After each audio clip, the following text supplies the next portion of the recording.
The cold wind howled across the frozen field. Ice cracked beneath the feet of the 30 cadets trapped inside the large battlefield simulator. They had been training for weeks, but this test was different. The simulator was designed to push them to the edge, to see who could survive the impossible. General Trexer stood on the edge, watching carefully. His eyes were sharp, his face unreadable. The alien instructor had seen many cadets fail here, but today, something unusual was happening. "All right, cadets," Trexer called out in his deep voice. "You are surrounded. The ice is breaking. What now?" The group looked at each other. Nervously, their hands trembled. Most of them began shouting orders. "Run for the hill. Use the fire grenades. Move fast." Lyra stood quietly near the back. Her face was calm. She didn't shout. She didn't panic. When Trexer asked, "What now?" she simply said, "Dig down. Dig down." Another cadet laughed. "Are you crazy? The ice is cracking. We have to run." Lyra's eyes did not leave the ice. "If we run, the ice breaks faster. We need to dig down and hold the ice together." The others hesitated. The ice creaked loudly beneath their boots. Then, suddenly, a huge crack appeared right where most of the cadets were standing. "Move! Move!" shouted a tall alien named Zelther, but it was too late. The ice broke and swallowed half the group. Screams echoed as the others scrambled to save themselves. Lyra stayed calm.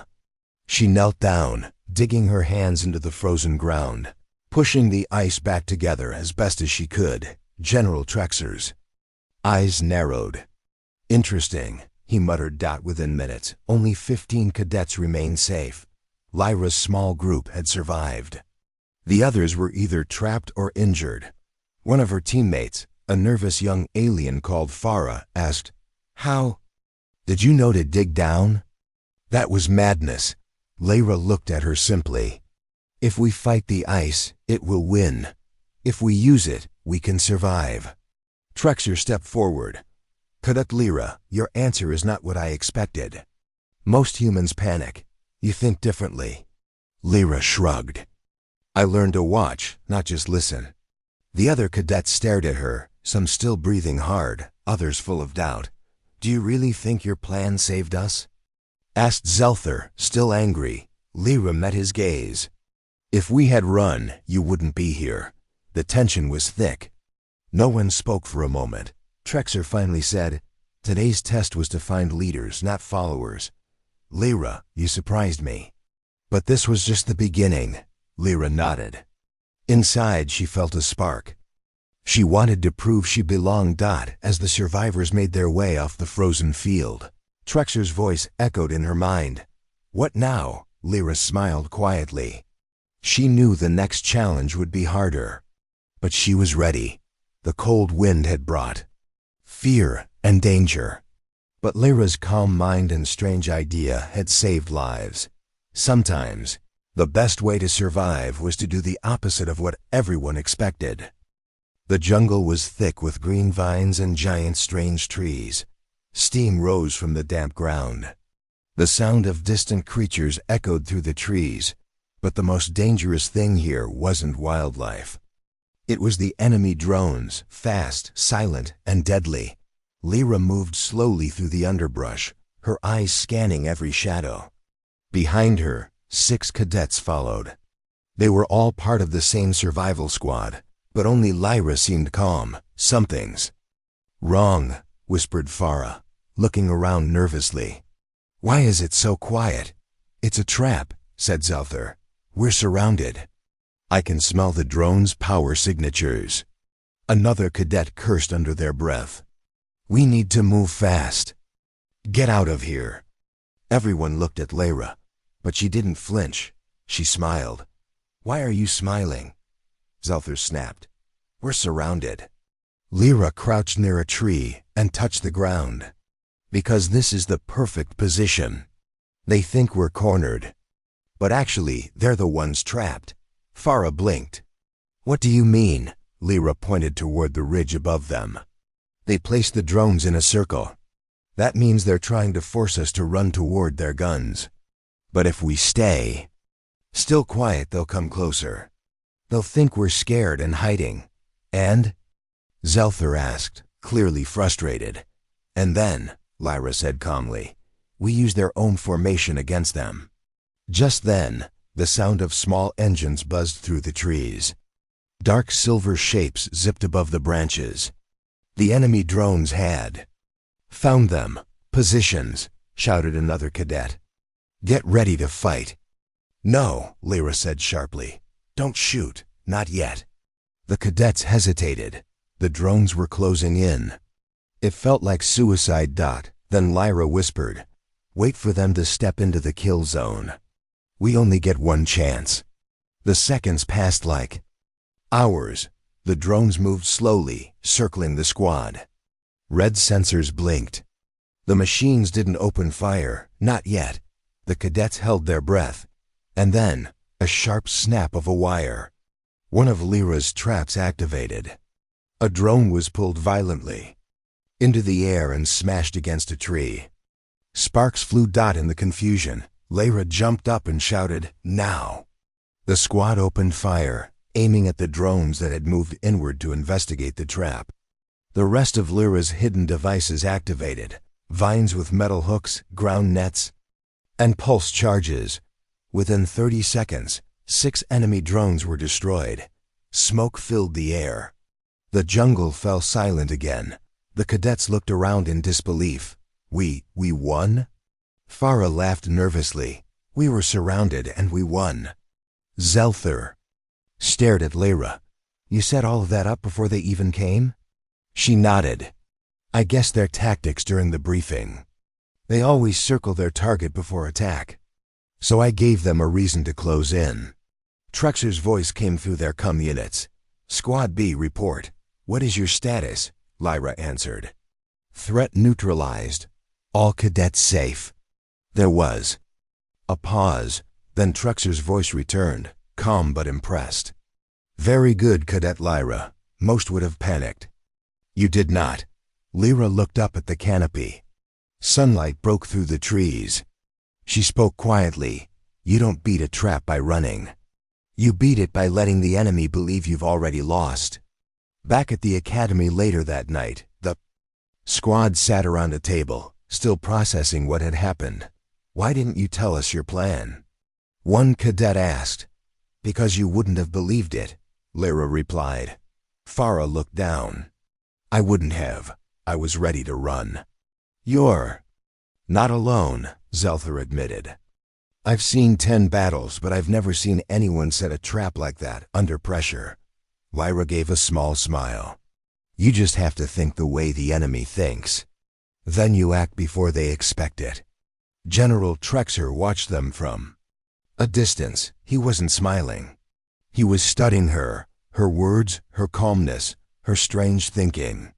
This human was not like the others. Later, in a private room, Trexer spoke with another high-ranking officer. She's dangerous, the officer said.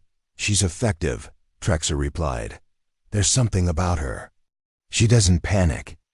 She sees things before they happen. Trexer leaned back. I know, that's why I'm keeping her close and watching every step she takes. Lyra stood at the edge of the academy rooftop that night, looking at the stars. She had passed another test. But she knew it wasn't luck, and it wasn't just skill. Something was coming. Something much bigger, and she would need to be ready. The metal doors of the underground simulation room slid open with a cold hiss. The air inside was still, too still. No wind. No sound, just silence. Lyra stepped in carefully, her boots echoing on the steel floor. The others followed, unsure, eyes darting around. This looks different, whispered Farah. Her voice shook slightly. Too clean, Zelther muttered. Where's the terrain? The enemy units? This doesn't feel like a battlefield.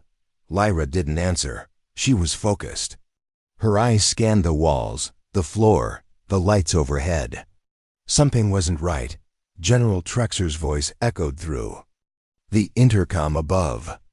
This simulation will test your ability to handle unknown environments. Trust your instincts.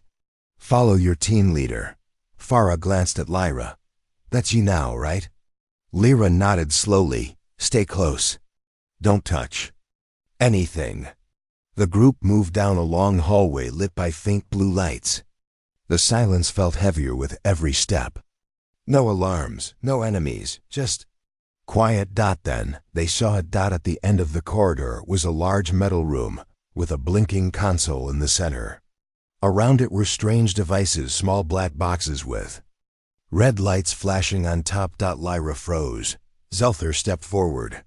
Should we activate the console? Maybe it starts the test. No, Lyra said quickly. Step back. He looked at her. Why? She stared at the red lights. Because this isn't a simulation. That's a real bomb. Farah gasped. What? No, this is training, right? It has to be. Lyra walked slowly toward the console, eyes focused on the blinking light. No training sim would use real explosives. Not these types. I saw this tech once. Only used in war zones. Trexer's voice returned. Continue the exercise, cadets. Interact with the console. You are being monitored. Lyra looked straight at the nearest camera. This isn't a test. Someone planted real explosives here. Why? The room stayed silent. Xel, Tar whispered. How do you know it's not fake? Lyra walked closer and carefully pulled a wire from one of the black boxes. The red light turned green. Because fake bombs don't react to field interference. And this one just did. Farah stared at her. You knew this wasn't a test before we walked in.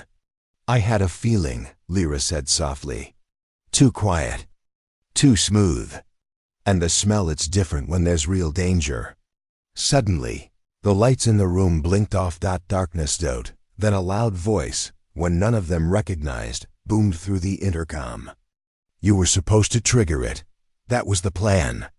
Zelther pulled out his weapon. Who is that? The voice laughed. This isn't part of your training anymore. One of you wasn't supposed to be here. But now, we'll see how clever your human is.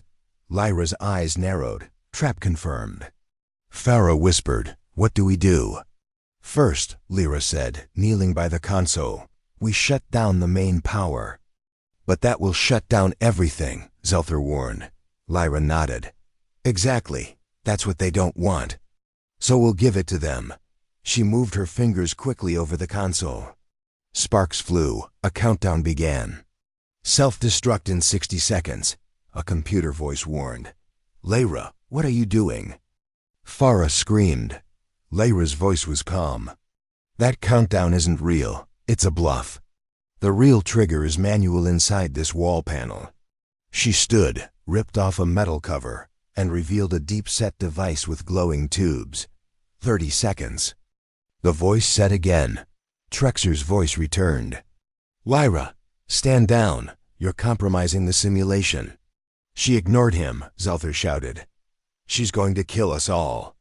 No, Lyra replied, pulling out 2 wires and jamming them into the panel. I'm going to save your lives. The countdown froze. A low humming stopped. Then, silence again. The lights blinked back on. The red lights turned off. General Trexer stormed in moments later with 2 guards. What the hell did you just do? He barked. Lyra turned to face him. I stopped someone from using a live weapon on a training squad. You want to explain why we were walking into a real death trap? Trexer didn't speak for a moment. Then, he sighed and waved the guards back. I didn't authorize this test, he said quietly. And I don't know who did. Someone hijacked your simulation, Lyra said. Someone who knew we'd be here. Trexer looked at the devices. On the floor. You recognized all this too fast. How? Lyra stepped forward. I've seen real sabotage before. My father was part of a team that defused black market weapons after the orbital riots. I studied his logs. I've been preparing since I was 12, Trexer stared at her. Why didn't you say any of this before? You didn't ask, she replied. You only asked, what now? A moment of silence passed between them. The cadets looked. From one to the other. Finally, Trexer nodded. You're right. You saved everyone, and maybe you weren't supposed to. He turned and walked away. Farah exhaled loudly. I thought we were going to die. You almost did, Lyra said. That's the kind of test you don't get twice. Zelther nodded slowly. I'll admit it now, you were right. Lyra smiled just a little. I'm not here to be right. I'm here to stay alive. Outside the simulation room, a small drone hovered unnoticed. Its lens zoomed in on Lyra's face. It blinked once and flew silently into the sky. The room was white. Too white. No shadows, no windows. Just flat walls, a smooth floor, and a humming light from the ceiling. Lyra stepped inside, followed by Farah, Zelther, and 2 other cadets. The door sealed behind them with a hiss. They were told this was a mental stability test. But something already felt off. Where's the instructor? Farah asked, her voice low. Zelther looked around. Where's anything? This looks like a storage room. Lyra walked slowly to the center of the room. She didn't speak at first. Her eyes scanned the walls, ceiling, even the corners of the floor. No cameras, she said. Zelther raised an eyebrow. Isn't that a good thing? No, Lyra said quietly. It means the cameras are hidden. At that moment, a soft chime echoed through the room. A calm voice spoke, neither male nor female. Please begin your mental orientation. Each cadet will sit. Remain still, do not speak. Chairs rose from the ground, smooth, gray, too perfect. Farah hesitated. This doesn't feel right. Sit, Lyra said firmly. But don't relax, stay alert. The 5 cadets sat. The room grew quiet again. Then the walls began to shimmer. Images appeared, one by one. Lyra saw her old home burning. She saw her father dead. The smell of smoke filled her nose, though it couldn't be real. Farah began crying. No, this isn't happening. Zelther clenched his fists. They're showing us things from our pasts. No, Lyra said, standing up. They're not showing us our memories. They're studying our fears. The walls changed. Again, this time, Lyra saw rows of silent alien soldiers marching toward Earth. Her heart beat faster, but she forced herself to breathe. Remain seated, the voice said again. Disobedience will reset the test. No, it won't, Lyra replied out loud. There is no test. This is a scan. Farah looked at her through tears. Scan? For what? Our thoughts, Lyra whispered. Our emotional patterns. They're not training us. They're mapping us. She walked to the nearest wall and placed her hand on it. It felt warm, alive. They're watching us, she said. Even now, Zelther stood. Who's they? Lyra turned. Not the academy. Something else. Whoever tried to kill us during the bond test. This is their follow-up. The lights flickered. Suddenly, the room turned dark. One by one, the other cadets disappeared. Farah, Zelther, the others. Lyra stood alone. A spotlight fell on her. The voice returned, colder this time. You are not like the others. Why do you see what they cannot? She didn't answer. Tell us, the voice said again. Why are you afraid? Lyra stepped into the center of the room and looked straight up. I'm not afraid, she said. I'm ready. The walls began to shake. The floor cracked open slightly, and a glowing white panel rose from below. Lyra touched it without fear. Let's see if you can learn from me, she said. The panel lit up, and for a moment, the hum in the air stopped. Outside the room, hidden in the lowest part of the academy base, a red warning flashed on a black console.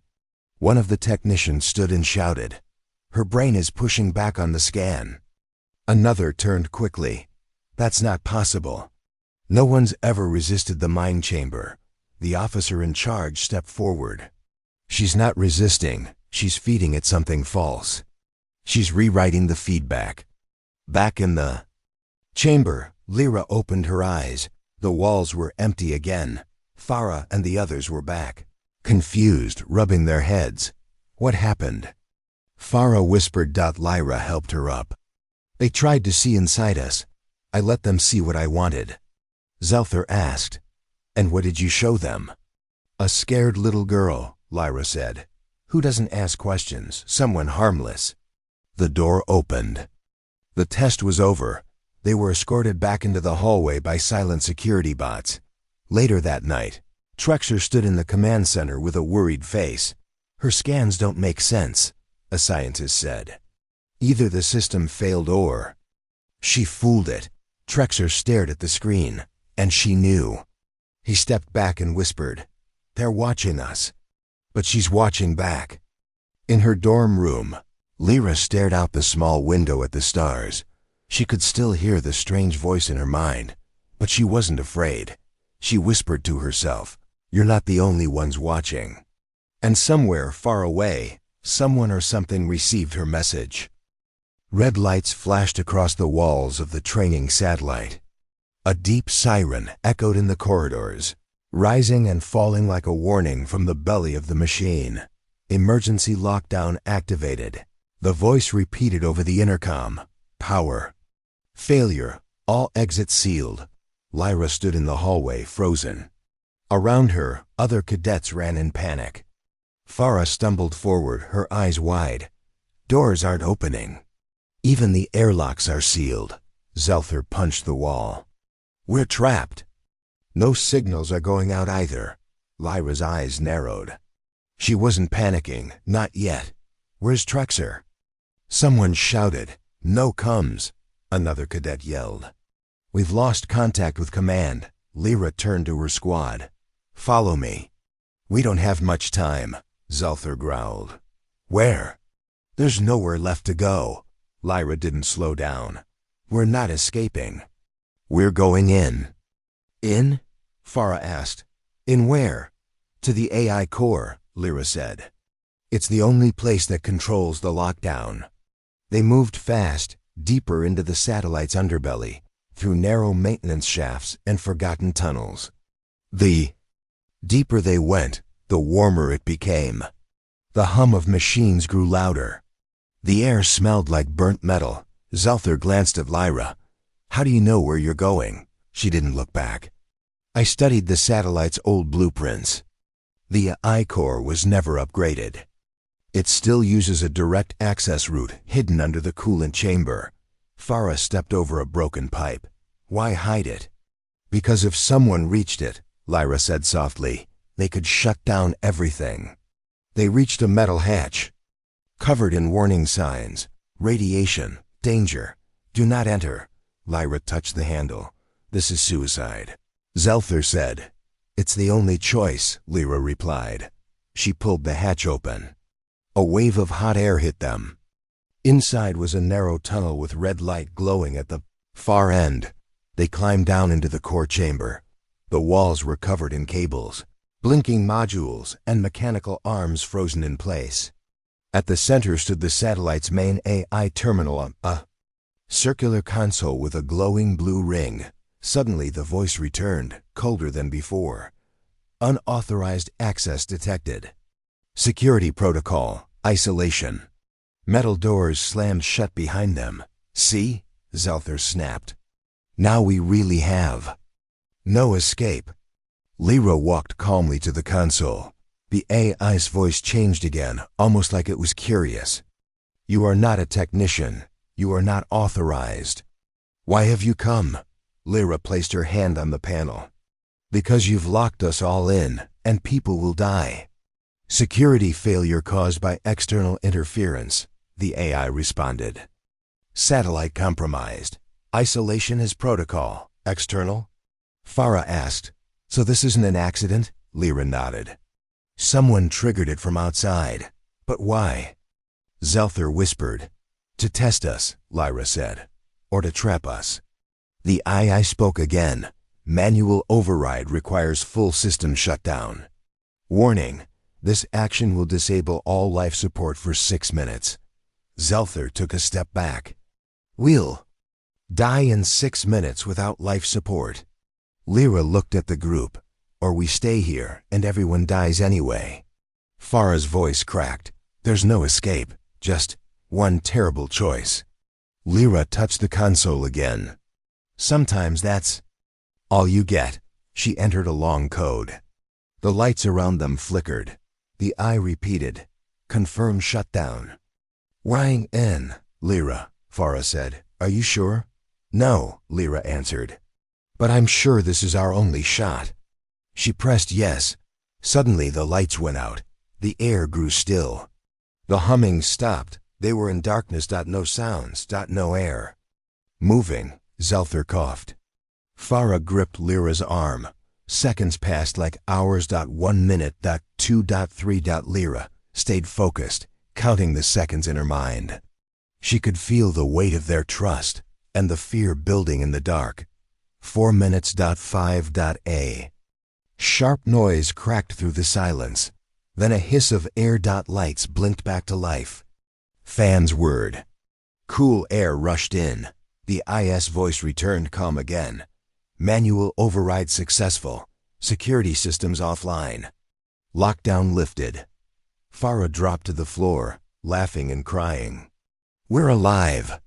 Zelther leaned against a wall, breathing hard. You're insane. No, Lyra said. I just knew the risk was better than waiting to die. A few minutes later, emergency crews arrived. The lockdown was over. Command reconnected. Trexer appeared on the main screen, his face tight. You disobeyed orders, accessed restricted zones, and shut down a government satellite, he said. Lyra stared into the camera. I saved 20 cadets. Trexer didn't respond right away. Then he nodded. We'll talk soon. That night, in a private room, Trexer spoke with a shadowed figure over a secure line. She didn't hesitate, he said. The voice replied. And she chose the only path no one else would. She's not like the others. Not at all, Trexer agreed. She's either the most dangerous cadet in the program, or our only real hope. Lyra stood in front of the large glass window, watching stars drift silently through space. Behind her, the training center buzzed with activity. Cadets ran drills, weapons were recharged, and alarms blinked quietly in standby mode. But something felt wrong. Too quiet. Too calm. General Trexer entered the control room, his boots echoing on the metal floor. He walked up beside her, eyes fixed on the stars. You're early, he said. I couldn't sleep, Lyra replied. Too many drills, too many puzzles. Trexer folded his arms. You're not like the others. You see things they don't. Lyra turned to him. And you know something's coming, don't you? Trexer looked at her, then nodded. We received a signal, he said. From outside the neutral zone, a deep space patrol vanished. We think someone's crossed the line. Lyra's eyes narrowed. You mean the line we were told no species would ever cross? Yes, Trexer said. That one. A sharp alarm screamed across the station. Lights flashed red. A voice called out across the speakers. All units prepare for live deployment. This is not a drill. Cadets froze.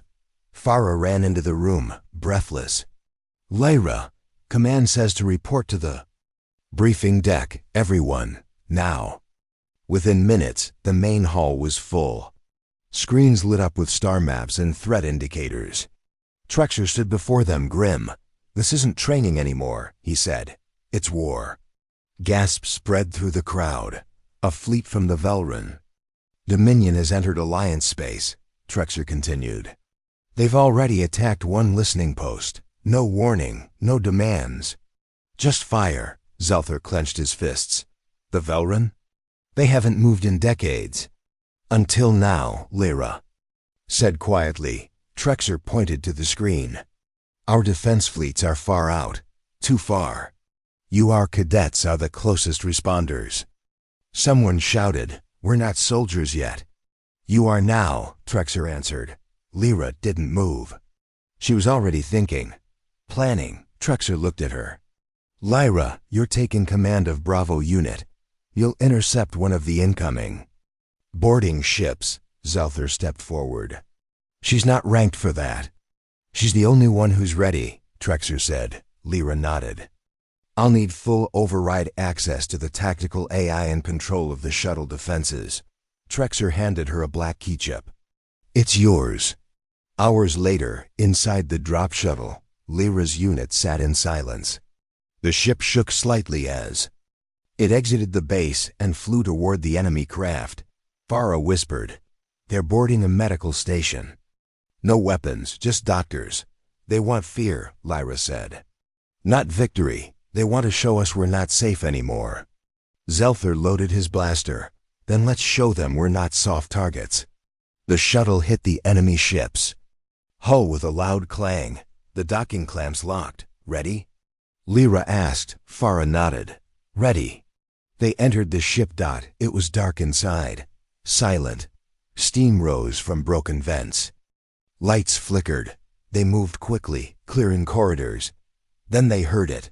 Screams. Lyra motioned silently. They turned the corner and found a group of Velran soldiers holding hostages. A doctor lay bleeding on the floor. Zelther raised his rifle. "I have the shot." "Not yet," Lyra whispered. "Wait." Suddenly, a small drone buzzed above them and flew into the enemy group. It blinked once. Flash bang. The Velrans screamed, blinded. Bravo unit rushed in, quick and silent. 3 seconds. All enemies down. The hostages were saved, but Lyra didn't smile. This was too easy. She muttered. Then the lights turned red again. The ship shook violently. "Trap," she said. "Everyone back." Now. Too late. Gas began to hiss from vents. Fara coughed. "Poison. Emergency seals," Lyra shouted. They ran back toward the shuttle. As they reached the dock, Lyra turned and fired at a control panel, locking the corridor behind them. Inside the shuttle, the air was safe again. Zelther slammed his fist against the wall. They knew we'd come. Lyra sat in the command chair, thinking fast. "They're not testing our defenses. They're testing me." Farah stared at her. "Why you?" Lyra looked out the window as the Velran ship began powering up again. "Because I'm different, and they know it." Back at the station, Trexer watched the footage. She found the trap in seconds. Saved the team. Sealed the corridor herself. The shadowed figure on the screen replied, "They're not just at war with us anymore. They're targeting her." Trexer nodded slowly. "She's not just a cadet now. She's something else." That night, Lyra stood alone on the command deck, watching the enemy ship drift away. Her voice was quiet. They wanted war. Now they'll get one. The command room was tense. Screens flickered, alarms blared softly, and the faces of cadets and officers were tight with worry. Lyra stood near the center, her hands clenched into fists. She wasn't supposed to lead. Not yet. Not her, General. Trexer paced the room. Orders came down from high command. Bravo unit is to lead the counterattack. Zelther crossed his arms. "But she's the newest cadet. We have better ranked soldiers." Lyra spoke quietly but with strength. "Rank means nothing if we don't survive." Farah looked at her with wide eyes. "You really think they'll follow you?" Lyra met their gaze. "They don't have a choice." Trexer nodded slowly. "This is war. We need someone willing to make hard decisions." The doors slid open. A fresh wave of soldiers arrived, looking at Lyra with a mix of doubt and hope. One grunted, "You're the rookie leading." "US?" Lyra smiled faintly. "Not by choice. But I'm the one who made it this far. You'll follow me, or you'll die trying to outrun this war." The soldiers exchanged glances. Lyra continued, "Our enemy is smarter and faster than we thought. They're attacking where we're weakest. But we have one advantage, our unpredictability." She pointed to the holographic map. "They expect us to defend. Instead, we attack first." Zelther whispered, "That's crazy." "Crazy works." Lyra said, The soldiers prepared, loading weapons and checking gear. Farah asked, "What's the plan?" "We hit their supply lines," Lyra said. "Cut off their fuel and ammo. Without those, their fleet becomes useless." Trexer's voice came over Combs. "You're authorized, but this mission is high risk." Lyra took a deep breath. "We'll take the risk. No other choice." The dropship soared through space. Fast and silent. Lyra stood at the front, eyes sharp, mind sharper. A sudden jolt shook the ship. "Enemy fighters!" shouted a pilot. The ship lurched as lasers tore past windows. "Brace!" Lyra commanded. Zelther fired back, his blaster roaring. "Stay focused," Lyra said calmly. "Our mission depends on this." After a fierce fight, the ship landed on a dark asteroid. "Remember," Lyra said, "we're ghosts. Hit hard and disappear." They moved quickly, avoiding patrols and traps. Suddenly, an explosion rocked the tunnel ahead. Farah cried out, "Ambush!" Velrun soldiers appeared from the shadows. Lyra yelled, "Hold the line." "Protect the squad!" The fight was brutal. Shots echoed, men fell. Lyra saw one soldier trip. About to be taken down. Without hesitation, she dove forward, blocking the attack with her body. Pain shot through her arm. "Keep moving," she shouted. Her squad rallied. The Velruns retreated. They reached the supply depot and planted explosives. Lyra set the timer. "Time to go," she said. As they escaped, alarms blared. Velrun fighters swarmed the sky. Lyra's ship blasted off just in time, weaving through enemy fire. Back on the base, soldiers cheered. Farah looked at Lyra, tears in her eyes. "You led us. You saved us." Lyra smiled tiredly. "I wasn't supposed to lead. But sometimes when the world falls apart, you don't get to choose." Zelther nodded. "We'll follow you anywhere." Trexer watched from the command center, speaking quietly. "She's not just a survivor. She's a leader." Under the stars, Lyra whispered to herself, "I wasn't supposed to lead, but I will. Because someone has to." The battle was over. The silence after the storm felt heavy. Lyra stood alone on the bridge of the flagship. Outside the viewport, stars blinked cold and distant. The Velrun fleet was retreating, scattered like broken glass. General Trexer entered. Behind her, his face tired but calm. "So," he said quietly, "what now?" Lyra didn't answer immediately. Her hands rested on the control panel. Her mind raced, replaying every decision, every life lost, every victory. Farah joined them, wiping dirt from her face. "We survived," she said softly. "But at what cost?" Lyra turned to face them. "We learned something, that this war, it's just the beginning." Trexer nodded. "Our enemies won't stop. They'll come back stronger." Zelther stepped forward, voice steady. "Then we have to be ready, faster, smarter." Lyra looked out at the stars. "We have one chance to change everything." "How?" Trexer asked. "We rebuild," Lyra said. "Not just weapons or ships, but alliances, trust. We have to unite everyone who fears this war." Farah frowned. "People don't trust easily after war." "No," Lyra agreed. "But they'll follow a leader who shows them hope." Trexer studied her. "And you think that leader is you?" Lyra smiled faintly.